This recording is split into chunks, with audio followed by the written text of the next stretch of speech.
Hey everybody, I want to talk food plots a little bit today, and specifically just overseeding soybeans. So I often overseed our soybeans with cereal rye.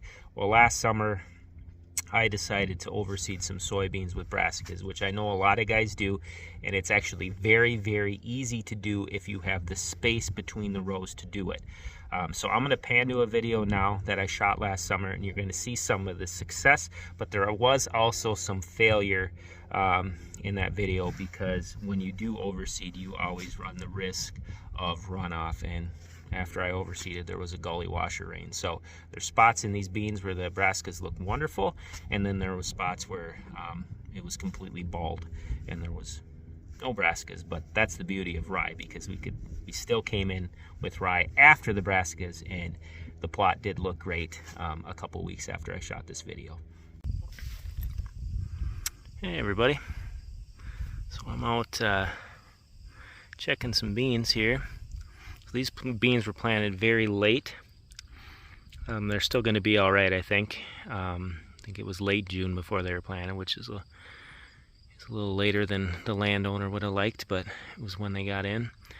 But what I did is I came in with a light rate of just some brassicas, some kale, purple top turnips, tillage radish, and broadcast right into these beans, which look great. You can see with the space that was left between the beans, because these beans, they get hard. They do have pods on them that are just starting to fill out now here mid-September. Got rain coming, so that should finish off the pods on the beans. But the tillage the brassicas are coming up great, and the deer are peppering them. You can see the browse on this nice green forage. That's what I love about beans, is the versatility they give you from a forage standpoint. I mean, look at that heavy browse.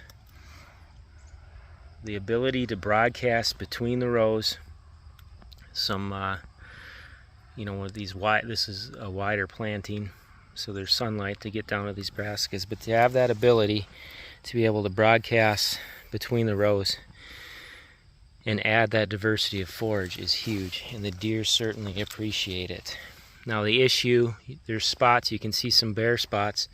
What happened is, if we get a good rain and it's not a perfectly flat surface, some of that seed is going to wash into some of these bottoms. So I got little spots like this where the seed washed in.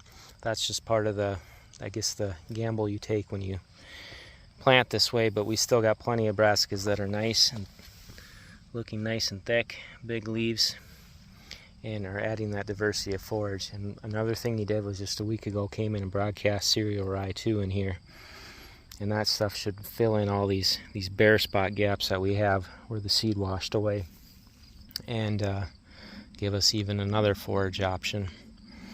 But the beans look great here. It's going to be great late season food. The bulbs on the brassicas are going to be great late season food, but for early season right now, this area is loaded, and it's because we have multiple different forages in here for the deer, the diversity of forage, and the deer are definitely taking notice. Lots and lots of browse. As I get closer to the woods edge, there are tons of deer tracks. So, all right, y'all take care. God bless.